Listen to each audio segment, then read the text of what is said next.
1, 2, 3, 4.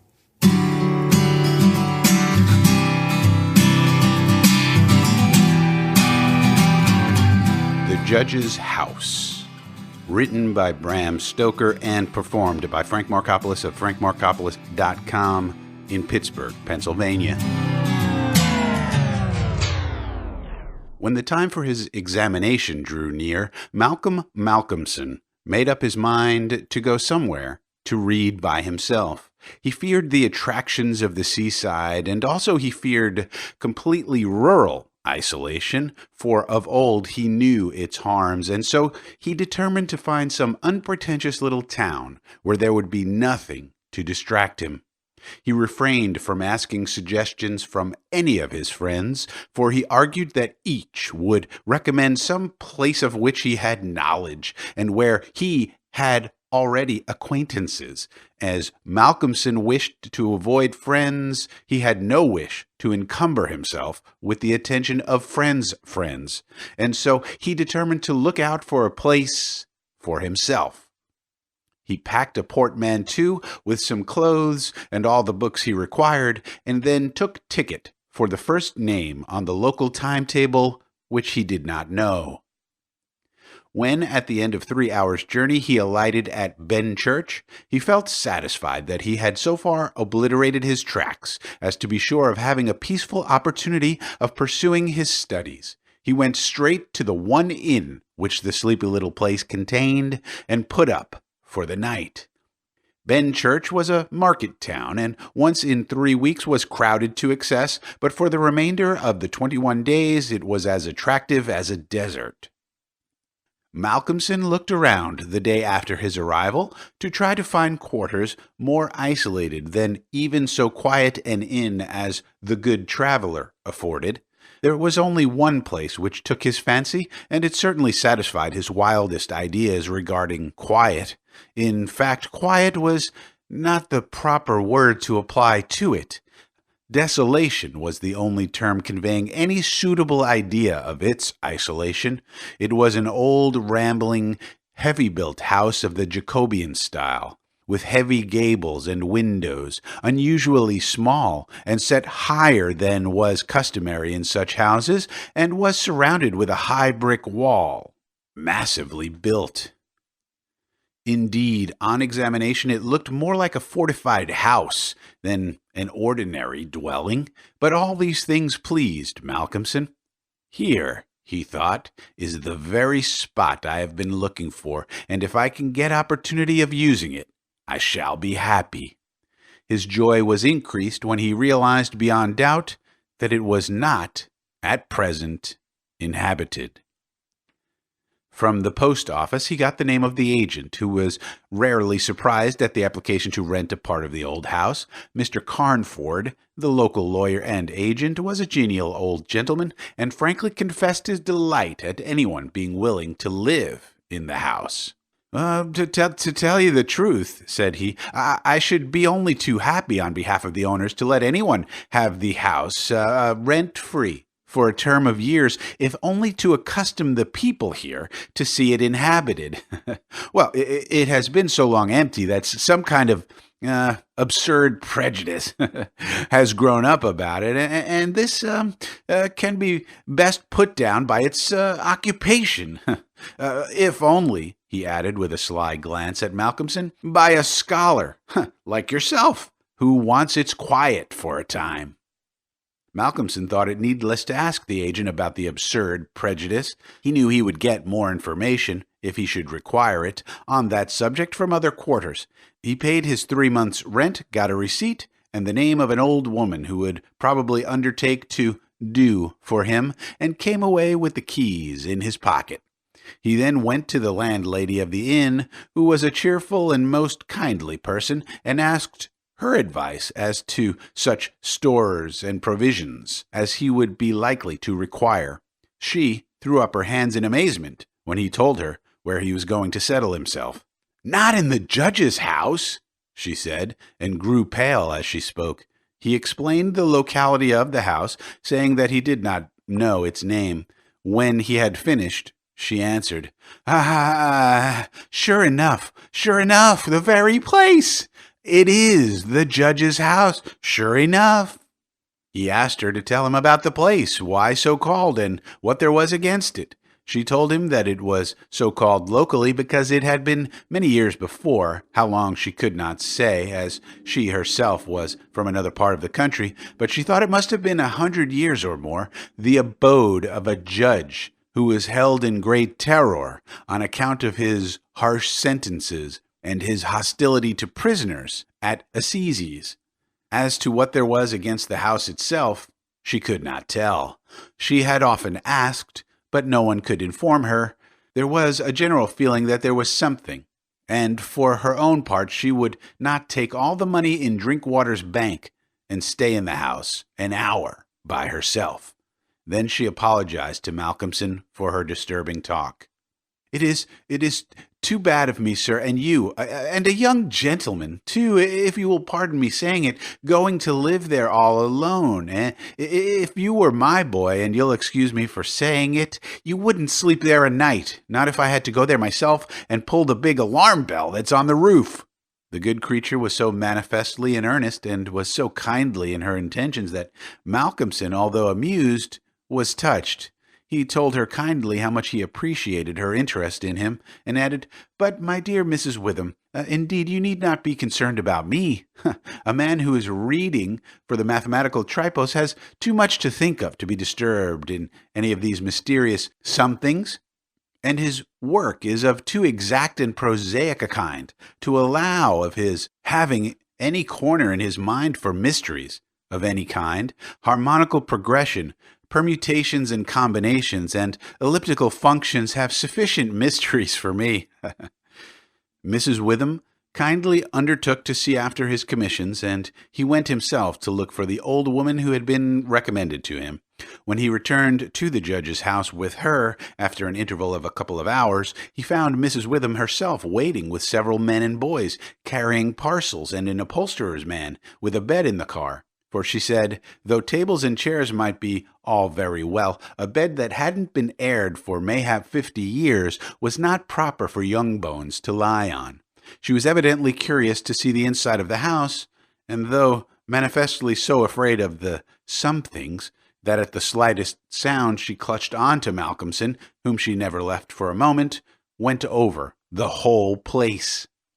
After his examination of the house, Malcolmson decided to take up his abode in the great dining room, which was big enough to serve for all his requirements, and Mrs. Witham, with the aid of the charwoman, Mrs. Dempster, proceeded to arrange matters. When the hampers were brought in and unpacked, Malcolmson saw that with much kind forethought she had sent from her own kitchen sufficient provisions to last for a few days. Before going, she expressed all sorts of kind wishes, and at the door turned and said, "And perhaps, sir, as the room is big and draughty, it might be well to have one of those big screens put round your bed at night, though, truth to tell, I would die myself if I were to be so shut in with all kinds of things that put their heads round the sides or over the top and look on me." The image which she had called up was too much for her nerves, and she fled incontinently. Mrs. Dempster sniffed in a superior manner as the landlady disappeared, and remarked that for her own part she wasn't afraid of all the bogies in the kingdom. "I'll tell you what it is, sir," she said. "Bogies is all kinds and sorts of things, except bogies. Rats and mice and beetles and creaky doors and loose slates and broken panes and stiff drawer handles that stay out when you pull them and then fall down in the middle of the night. Look at the wainscot of the room. It is old, hundreds of years old. Do you think there's no rats and beetles there? And do you imagine, sir, that you won't see none of them? Rats is bogies, I tell you, and bogies is rats. And don't you get to think anything else." "Mrs. Dempster," said Malcolmson gravely, making her a polite bow, "you know more than a senior wrangler, and let me say that, as a mark of esteem for your indubitable soundness of head and heart, I shall, when I go, give you possession of this house, and let you stay here by yourself for the last 2 months of my tenancy, for 4 weeks will serve my purpose." "Thank you kindly, sir," she answered, "but I couldn't sleep away from home a night. I am in greenhouse charity, and if I sleep a night away from my room, I should lose all I've got to live on. The rules is very strict, and there's too many watching for a vacancy for me to run any risks in the matter. Only for that, sir, I'd gladly come here and attend on you altogether during your stay." "Oh, well, my good woman," said Malcolmson hastily, "I have come here on purpose to obtain solitude, and believe me that I am grateful to the late Greenhow for having so organized his admirable charity, whatever it is, that I am perforce denied the opportunity of suffering from such a form of temptation. Well, St. Anthony himself could not be more rigid on the point." The old woman laughed harshly. "Ha, ha, ha, ha. You young gentlemen," she said, "you don't fear for naught, and belike you'll get all the solitude you want here." She set to work with her cleaning, and by nightfall, when Malcolmson returned from his walk, he always had one of his books to study as he walked, he found the room swept and tidied, a fire burning in the old hearth, the lamp lit, and the table spread for supper, with Mrs. Witham's excellent fare. "This is comfort indeed," he said as he rubbed his hands. When he had finished his supper and lifted the tray to the other end of the great oak dining table, he got out his books again, put fresh wood on the fire, trimmed his lamp, and set himself down to a spell of real hard work. He went on without pause till about 11 o'clock, when he knocked off for a bit to fix his fire and lamp, and to make himself a cup of tea. He had always been a tea drinker, and during his college life had sat late at work and had taken tea late. The rest was a great luxury to him, and he enjoyed it with a sense of delicious, voluptuous ease. The renewed fire leaped and sparkled, and threw quaint shadows through the great old room, and as he sipped his hot tea, he revelled in the sense of isolation from his kind. Then it was that he began to notice, for the first time, what a noise the rats were making. "Surely," he thought, "they cannot have been at it the whole time I was reading. Had they been, I must have noticed it." Presently, when the noise increased, he satisfied himself that it was really new. It was evident that, at first, the rats had been frightened at the presence of a stranger and the light of fire and lamp, but that as the time went on they had grown bolder, and were now disporting themselves, as was their wont. How busy they were!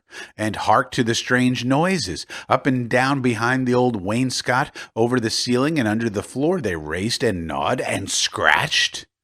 Malcolmson smiled to himself as he recalled to mind the saying of Mrs. Dempster, "Bogies is rats, and rats is bogies."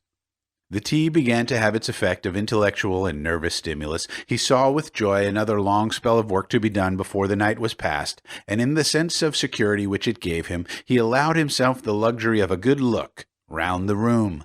He took his lamp in one hand and went all around, wondering that so quaint and beautiful an old house had been so long neglected. The carving of the oak on the panels of the wainscot was fine, and on and round the doors and windows it was beautiful, and of rare merit. There were some old pictures on the walls, but they were coated so thick with dust and dirt that he could not distinguish any detail of them, though he held his lamp as high as he could over his head. Here and there, as he went round, he saw some crack or hole blocked for a moment by the face of a rat, with its bright eyes glittering in the light, but in an instant it was gone, and a squeak and a scamper followed. The thing that most struck him, however, was the rope of a great alarm bell on the roof, which hung down in a corner of the room, on the right-hand side of the fireplace. He pulled up close to the hearth a great high-backed carved oak chair, and sat down to his last cup of tea. When this was done, he made up the fire, and went back to his work, sitting at the corner of the table, having the fire to his left. For a little while the rats disturbed him somewhat with their perpetual scampering, but he got accustomed to the noise as one does to the ticking of a clock or to the roar of moving water, and he became so immersed in his work that everything in the world, except the problem which he was trying to solve, passed away from him. He suddenly looked up. His problem was still unsolved, and there was in the air that sense of the hour before the dawn, which is so dread to doubtful life. The noise of the rats had ceased. Indeed, it seemed to him that it must have ceased but lately, and that it was the sudden cessation which had disturbed him. The fire had fallen low, but still it threw out a deep red glow. As he looked, he started. There, on the great high-backed carved oak chair by the right side of the fireplace, sat an enormous rat, steadily glaring at him with baleful eyes. He made a motion to it as though to hunt it away, but it did not stir. Then he made the motion of throwing something. Still it did not stir, but showed its great white teeth angrily, and its cruel eyes shone in the lamplight with an added vindictiveness. Malcolmson felt amazed, and seizing the poker from the hearth, ran at it to kill it. Before, however, he could strike it, the rat, with a squeak that sounded like the concentration of hate, jumped upon the floor, and running up the rope of the alarm bell, disappeared in the darkness beyond the range of the green-shaded lamp. Instantly, strange to say, the noisy scampering of the rats in the wainscot began again.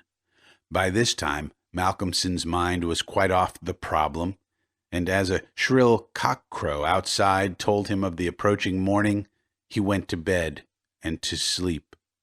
He slept so sound that he was not even waked by Mrs. Dempster coming in to make up his room. It was only when she had tidied up the place and got his breakfast ready and tapped on the screen which closed in his bed that he awoke. He was a little tired still after his night's hard work, but a strong cup of tea soon freshened him up, and taking his book, he went out for his morning walk, bringing with him a few sandwiches, lest he should not care to return till dinner-time.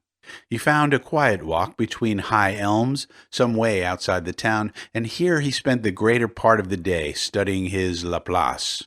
On his return, he looked in to see Mrs. Witham and to thank her for her kindness. When she saw him coming through the diamond-paned bay window of her sanctum, she came out to meet him and asked him in. She looked at him searchingly and shook her head as she said, "Oh, you must not overdo it, sir. You are paler this morning than you should be. Too late hours and too hard work on the brain isn't good for any man. But tell me, sir, how did you pass the night?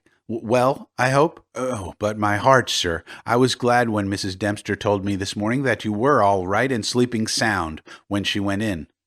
"Oh, I was all right," he answered, smiling. Some things didn't worry me as yet. Only the rats, and they had a circus, I'll tell you, all over the place. There was one wicked-looking old devil that sat up on my own chair by the fire and wouldn't go till I took the poker to him, and then he ran up the rope of the alarm bell and got to somewhere up the wall or the ceiling. I couldn't see where, it was so dark." "Mercy on us," said Mrs. Witham, "an old devil, and sitting on a chair by the fireside? Whew. Take care, sir, take care. There's many a true word spoken in jest." How do you mean? Upon my word, I don't understand." An old devil. The old devil, perhaps. Well, there, sir, you needn't laugh."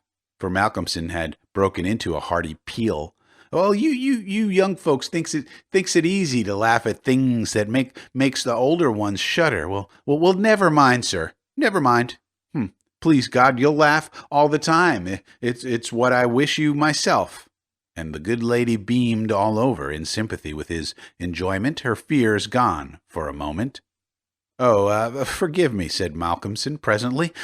"Don't think me rude, but the idea was too much for me, that the old devil himself was on the chair last night." And at the thought he laughed again. Then he went home to dinner. This evening the scampering of the rats began earlier. Indeed, it had been going on before his arrival, and only ceased whilst his presence by its freshness disturbed them. After dinner he sat by the fire for a while and had a smoke, and then, having cleared his table, began to work as before. Tonight the rats disturbed him more than they had done on the previous night. How they scampered up and down and over and under, how they squeaked and scratched and gnawed, how they, getting bolder by degrees, came to the mouths of their holes and to the chinks and cracks and crannies in the wainscoting, till their eyes shone like tiny lamps as the firelight rose and fell. But to him, now doubtless accustomed to them, their eyes were not wicked, only their playfulness touched him. Sometimes the boldest of them made sallies out on the floor or along the moldings of the wainscot. Now and again, as they disturbed him, Malcolmson made a sound to frighten them, smiting the table with his hand or giving a fierce "Hish, hish," so that they fled straight away to their holes. And so the early part of the night wore on, and despite the noise, Malcolmson got more and more immersed in his work. All at once he stopped, as on the previous night, being overcome by a sudden sense of silence. There was not the faintest sound of gnaw or scratch or squeak. The silence was as of the grave. He remembered the odd occurrence of the previous night, and instinctively he looked at the chair, standing close by the fireside. And then a very odd sensation thrilled through him. There, on the great old high-backed carved oak chair beside the fireplace, sat the same enormous rat, steadily glaring at him with baleful eyes. Instinctively, he took the nearest thing to his hand, a book of logarithms, and flung it at it. The book was badly aimed, and the rat did not stir, so again the poker performance of the previous night was repeated. And again the rat, being closely pursued, fled up the rope of the alarm bell. Strangely, too, the departure of this rat was instantly followed by the renewal of the noise made by the general rat community. On this occasion, as on the previous one, Malcolmson could not see at what part of the room the rat disappeared, for the green shade of his lamp left the upper part of the room in darkness, and the fire had burned low. On looking at his watch, he found it was close on midnight, and, not sorry for the divertisement, he made up his fire and made himself his nightly pot of tea. He got through a good spell of work, and thought himself entitled to a cigarette, and so he sat on the great oak chair before the fire and enjoyed it. Whilst smoking, he began to think that he would like to know where the rat disappeared to, for he had certain ideas for the morrow, not entirely disconnected with a rat trap. Accordingly, he lit another lamp and placed it so that it would shine well into the right-hand corner of the wall by the fireplace. Then he got all the books he had with him and placed them handy to throw at the vermin. Finally, he lifted the rope of the alarm bell and placed the end of it on the table, fixing the extreme end under the lamp. As he handled it, he could not help noticing how pliable it was, especially for so strong a rope, and one not in use. Well, you could hang a man with it, he thought to himself. When his preparations were made, he looked around and said complacently, "Ah, well, there now, friend, I think we shall learn something of you this time." He began his work again, and though, as before, somewhat disturbed at first by the noise of the rats, soon lost himself in his propositions and problems. Again he was called to his immediate surroundings, suddenly. This time it might not have been the sudden silence only which took his attention. There was a slight movement of the rope, and the lamp moved. Without stirring, he looked to see if his pile of books was within range, and then cast his eye along the rope. As he looked, he saw the great rat drop from the rope on the oak armchair and sit there, glaring at him. He raised a book in his right hand and, taking careful aim, flung it at the rat. The latter, with a quick movement, sprang aside and dodged the missile. He then took another book and a third and flung them one after another at the rat, but each time unsuccessfully. At last, as he stood with a book poised in his hand to throw, the rat squeaked and seemed afraid. This made Malcolmson more than ever eager to strike, and the book flew and struck the rat a resounding blow. It gave a terrified squeak, and turning on his pursuer a look of terrible malevolence, ran up the chair back and made a great jump to the rope of the alarm bell and ran up it like lightning. The lamp rocked under the sudden strain, but it was a heavy one and did not topple over. Malcolmson kept his eyes on the rat and saw it by the light of the second lamp leap to a molding of the wainscot and disappear through a hole in one of the great pictures which hung on the wall, obscured and invisible through its coating of dirt and dust. "I shall look up my friend's habitation in the morning," said the student, as he went over to collect his books. "The third picture from the fireplace. Ha ha! I shall not forget." He picked up the books one by one, commenting on them as he lifted them. Conic sections he does not mind, nor cycloidal oscillations, nor the Principia, nor quaternions, nor thermodynamics. Now, for the book that fetched him. Malcolmson took it up and looked at it. As he did so, he started. A sudden pallor overspread his face. He looked round uneasily and shivered slightly as he murmured to himself, The Bible my mother gave me? What an odd coincidence."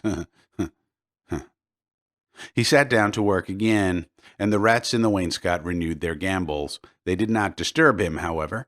Somehow their presence gave him a sense of companionship, but he could not attend to his work, and after striving to master the subject on which he was engaged, gave it up in despair, and went to bed as the first streak of dawn stole in through the eastern window. He slept heavily but uneasily, and dreamed much, and when Mrs. Dempster woke him late in the morning, he seemed ill at ease, and for a few minutes did not seem to realize exactly where he was. His first request rather surprised the servant. Mrs. Dempster, when I am out today, I wish you would get the steps and dust or wash those pictures, especially that one, the third from the fireplace. I want to see what they are." Late in the afternoon, Malcolmson worked at his books in the shaded walk, and the cheerfulness of the previous day came back to him as the day wore on, and he found that his reading was progressing well. He had worked out to a satisfactory conclusion all the problems which had as yet baffled him, and it was in a state of jubilation that he paid a visit to Mrs. Witham at the Good Traveller. He found a stranger in the cozy sitting-room with the landlady, who was introduced to him as Dr. Thornhill. She was not quite at ease, and this, combined with the doctor's plunging at once into a series of questions, made Malcolmson come to the conclusion that his presence was not an accident. So without preliminary, he said, "Dr. Thornhill, I shall with pleasure answer any question you may choose to ask me, if you will answer my one question first." The doctor seemed surprised, but he smiled and answered at once, "Done. What is it?" "Well, did Mrs. Witham ask you to come here and see me and advise me?" Dr. Thornhill, for a moment, was taken aback, and Mrs. Witham got fiery red and turned away. But the doctor was a frank and ready man, and he answered at once and openly. "Well, she did, but she didn't intend you to know it.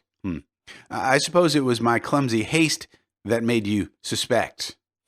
She told me that she did not like the idea of your being in that house all by yourself, and that she thought you took too much tea. Well, in fact, she wants me to advise you, if possible, to give up the tea and the very late hours. I was a keen student in my time, so I suppose I may take the liberty of a college man and, without offense, advise you not quite as a stranger." Malcolmson, with a bright smile, held out his hand. "Shake, as they say in America," he said. "I must thank you for your kindness, and Mrs. Witham too, and your kindness deserves a return on my part. I promise to take no more strong tea, no tea at all, till you let me, and I shall go to bed at 1 o'clock at latest. Will that do?" "Capital," said the doctor. "Now, tell us all that you noticed in the old house." And so Malcolmson, then and there, told in minute detail all that had happened in the last 2 nights. He was interrupted every now and then by some exclamation from Mrs. Witham, till finally, when he told of the episode of the Bible, the landlady's pent-up emotions found vent in a shriek, and it was not till a stiff glass of brandy and water had been administered that she grew composed again. Dr. Thornhill listened with a face of growing gravity, and when the narrative was complete and Mrs. Witham had been restored, he asked, "Now, the rat always went up the rope of the alarm bell?" Always. Well, I suppose you know, said the doctor after a pause, what the rope is? Well, no. Well, it is, said the doctor slowly. The very rope which the hangman used for all the victims of the judge's judicial rancor. Here he was interrupted by another scream from Mrs. Witham, and steps had to be taken for her recovery. Malcolmson, having looked at his watch and found that it was close to his dinner hour, had gone home before her complete recovery. When Mrs. Witham was herself again, she almost assailed the doctor with angry questions as to what he meant by putting such horrible ideas into the poor young man's mind. "Well, he has quite enough there already to upset him," she added. Dr. Thornhill replied, my dear madam, I had a distinct purpose in it. Well, I wanted to draw his attention to the bell rope and to fix it there. It may be that he is in a highly overwrought state and has been studying too much, although I am bound to say that he seems as sound and healthy a young man, mentally and bodily, as ever I saw. But then the rats and that suggestion of the devil. The doctor shook his head and went on. I would have offered to go and stay the first night with him, but I felt sure it would have been a cause of offense. He may get, in the night, some strange fright or hallucination. And if he does, I want him to pull that rope. Well, all alone as he is, it will give us a warning, and we may be able to reach him in time to be of service. I shall be sitting up pretty late tonight, and shall keep my ears open.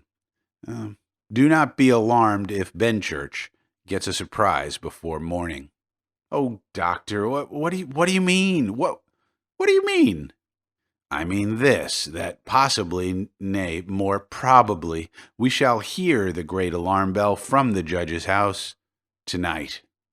And the doctor made about as effective an exit as could be thought of. When Malcolmson arrived home, he found that it was a little after his usual time, and Mrs. Dempster had gone away. The rules of greenhouse charity were not to be neglected. He was glad to see that the place was bright and tidy, with a cheerful fire and a well-trimmed lamp. The evening was colder than might have been expected in April, and a heavy wind was blowing with such rapidly increasing strength that there was every promise of a storm during the night. For a few minutes after his entrance, the noise of the rats ceased, but so soon as they had become accustomed to his presence, they began again. He was glad to hear them, for he felt once more the feeling of companionship in their noise, and his mind ran back to the strange fact that they only ceased to manifest themselves when that other, the great rat with the baleful eyes, came upon the scene. The reading lamp only was lit, and its green shade kept the ceiling and the upper part of the room in darkness, so that the cheerful light from the hearth spreading over the floor and shining on the white cloth laid over the end of the table was warm and cheery. Malcolmson sat down to his dinner with a good appetite and a buoyant spirit. After his dinner and a cigarette, he sat steadily down to work, determined not to let anything disturb him, for he remembered his promise to the doctor and made up his mind to make the best of the time at his disposal. For an hour or so he worked all right, and then his thoughts began to wander from his books. The actual circumstances around him, the calls on his physical attention and his nervous susceptibility, were not to be denied. By this time the wind had become a gale, and the gale a storm. The old house, solid though it was, seemed to shake to its foundations, and the storm roared and raged through its many chimneys and its queer old gables, producing strange, unearthly sounds in the empty rooms and corridors. Even the great alarm bell on the roof must have felt the force of the wind, for the rope rose and fell slightly, as though the bell were moved a little from time to time, and the limber rope fell on the oak floor with a hard and hollow sound. As Malcolmson listened to it, he bethought himself of the doctor's words, "It is the rope which the hangman used for the victims of the judge's judicial rancor," and he went over to the corner of the fireplace and took it in his hands to look at it. There seemed a sort of deadly interest in it, and as he stood there, he lost himself for a moment in speculation as to who these victims were, and the grim wish of the judge to have such a ghastly relic ever under his eyes. As he stood there, the swaying of the bell on the roof still lifted the rope now and again, but presently there came a new sensation, a sort of tremor in the rope, as though something was moving along it. Looking up instinctively, Malcolmson saw the great rat coming slowly down towards him, glaring at him steadily. He dropped the rope and started back with a muttered curse, and the rat, turning, ran up the rope again and disappeared, and at that same instant Malcolmson became conscious that the noise of the rats, which had ceased for a while, began again. All this set him thinking, and it occurred to him that he had not investigated the lair of the rat or looked at the pictures, as he had intended. He lit the other lamp without the shade, and, holding it up, went and stood opposite the third picture from the fireplace on the right-hand side, where he had seen the rat disappear on the previous night. At the first glance, he started back so suddenly that he almost dropped the lamp, and a deadly pallor overspread his face. His knees shook, and heavy drops of sweat came on his forehead, and he trembled like an aspen. But he was young and plucky, and pulled himself together, and after the pause of a few seconds, stepped forward again, raised the lamp, and examined the picture, which had been dusted and washed, and now stood out clearly. It was of a judge dressed in his robes of scarlet and ermine. His face was strong and merciless, evil, crafty, and vindictive, with a sensual mouth, hooked nose of ruddy color, and shaped like the beak of a bird of prey. The rest of the face was of a cadaverous color. The eyes were of peculiar brilliance and with a terrible, malignant expression. As he looked at them, Malcolmson grew cold, for he saw there the very counterpart of the eyes of the great rat.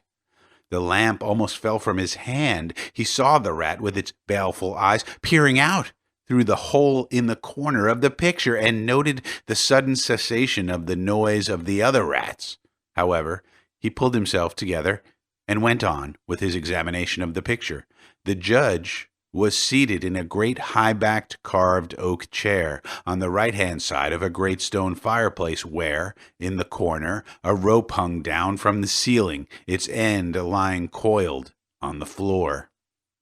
With a feeling of something like horror, Malcolmson recognized the scene of the room as it stood, and gazed around him in an awestruck manner, as though he expected to find some strange presence behind him. Then he looked over to the corner of the fireplace, and with a loud cry, he let the lamp fall from his hand. There, in the judge's armchair, with the rope hanging behind, sat the rat, with the judge's baleful eyes, now intensified, and with a fiendish leer. Save for the howling of the storm without, there was silence. The fallen lamp recalled Malcolmson to himself. Fortunately, it was of metal, and so the oil was not spilt. However, the practical need of attending to it settled at once his nervous apprehension. When he had turned it out, he wiped his brow and thought for a moment. "Well, this will not do," he said to himself. "If I go on like this, I shall become a crazy fool. This must stop. I promised the doctor I would not take tea. Faith, he was right. My nerves must have been getting into a queer state. Funny I did not notice it. I never felt better in my life. However, it is all right now, and I shall not be such a fool again." Then he mixed himself a good stiff glass of brandy and water, and resolutely sat down to his work. It was nearly an hour when he looked up from his book, disturbed by the sudden stillness. Without, the wind howled and roared louder than ever, and the rain drove in sheets against the windows, beating like hail on the glass. But within there was no sound whatever, save the echo of the wind as it roared in the great chimney, and now and then a hiss, as a few raindrops found their way down the chimney in a lull of the storm. The fire had fallen low and had ceased to flame, though it threw out a red glow. Malcolmson listened attentively and presently heard a thin, squeaking noise, very faint.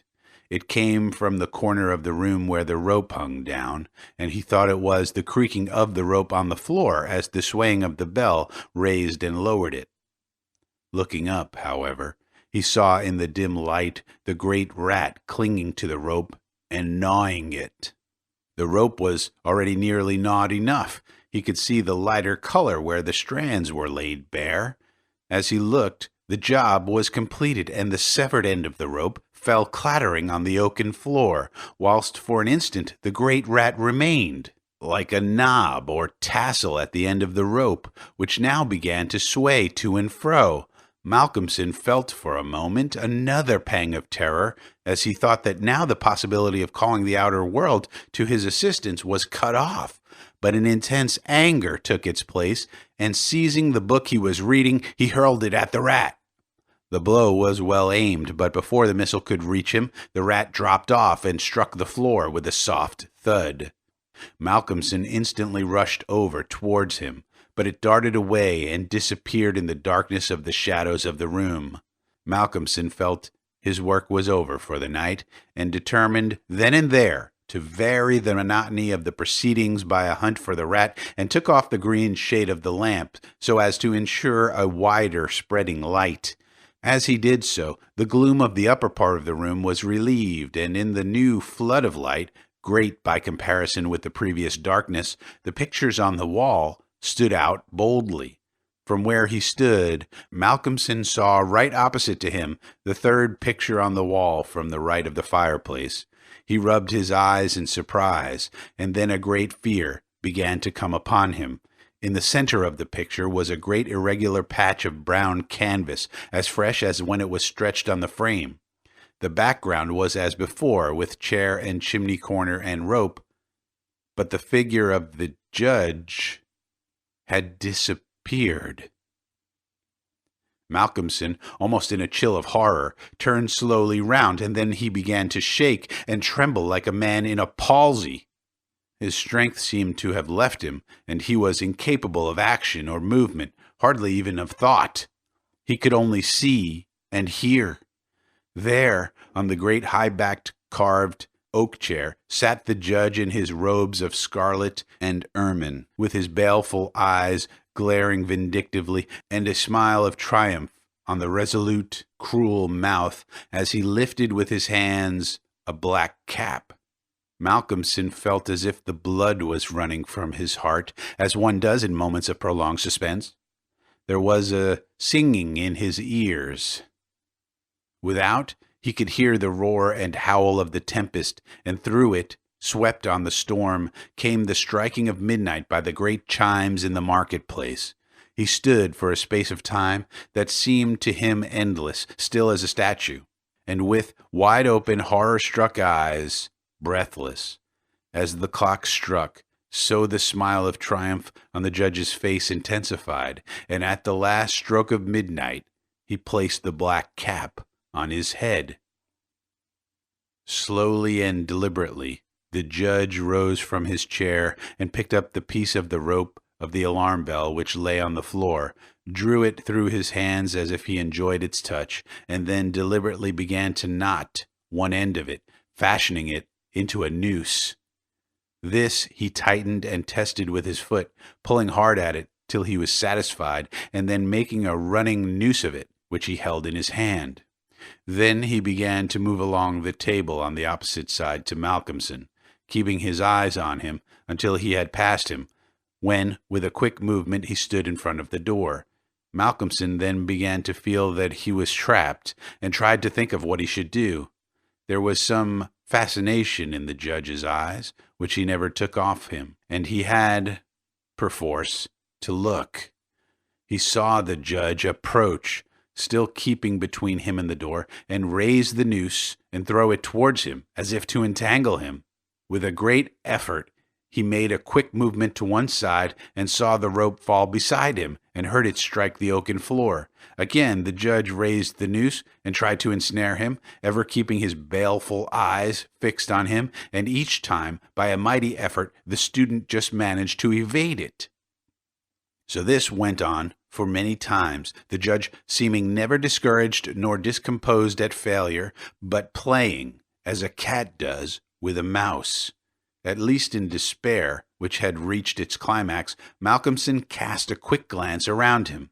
The lamp seemed to have blazed up, and there was a fairly good light in the room. At the many rat holes and in the chinks and crannies of the wainscot, he saw the rat's eyes, and this aspect, that was purely physical, gave him a gleam of comfort. He looked around and saw that the rope of the great alarm bell was laden with rats. Every inch of it was covered with them, and more were pouring through the small circular hole in the ceiling whence it emerged, so that with their weight the bell was beginning to sway. Hark! It had swayed till the clapper had touched the bell. The sound was but a tiny one, but the bell was only beginning to sway, and it would increase. At the sound, the judge, who had been keeping his eyes fixed on Malcolmson, looked up, and a scowl of diabolical anger overspread his face. His eyes fairly glowed like hot coals, and he stamped his foot with a sound that seemed to make the house shake. A dreadful peal of thunder broke overhead as he raised the rope again, whilst the rats kept running up and down the rope as though working against time.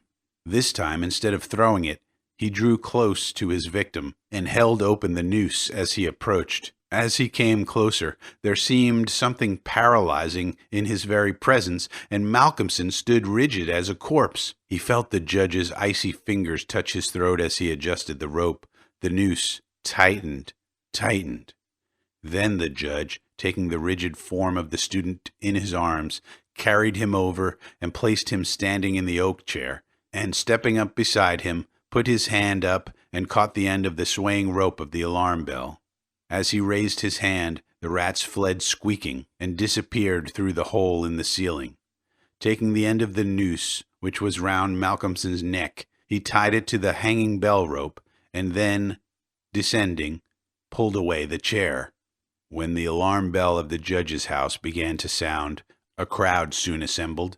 Lights and torches of various kinds appeared, and soon a silent crowd was hurrying to the spot. They knocked loudly at the door, but there was no reply. Then they burst in the door and poured into the great dining room, the doctor at the head.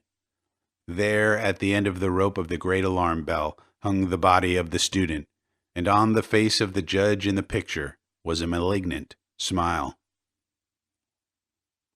The end. You've been listening to a short story entitled The Judge's House. It was written by Bram Stoker a long time ago and performed by Frank Marcopolos of frankmarcopolos.com just recently. If you enjoyed it, please click the like button so that way I'll know, and or subscribe to this YouTube channel for more audiobooks just like this one. As always, I thank you for your time, and I thank you for your attention. 2, 3, 4.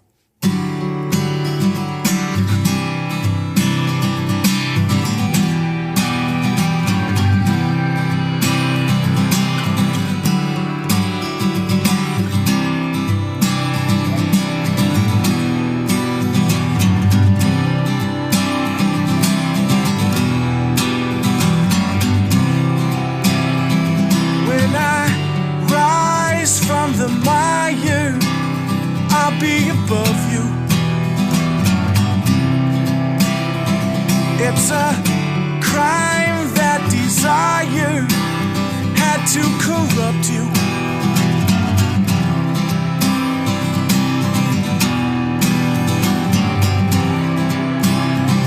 I am armed with an armload of stories.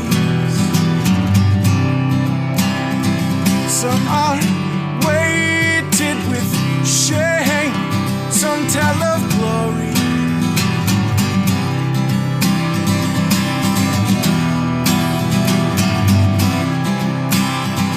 When you rise from this madness and see how guilty your past is, you'll be so gone by then that only God will be your friend. Yeah, yeah, yeah.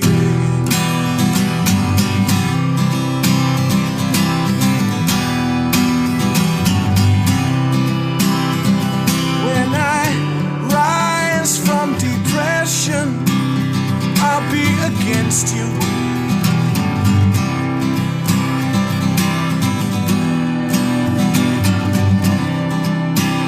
Your manufactured oppression, I guess it freed you.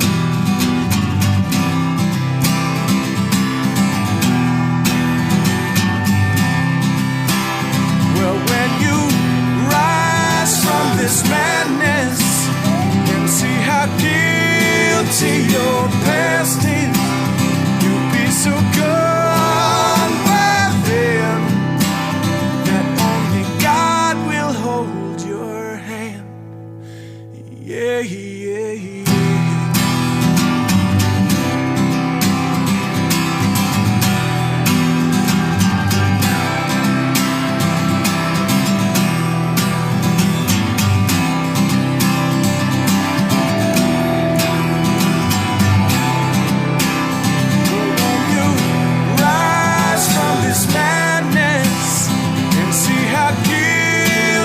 Your past is, I'll watch you burn.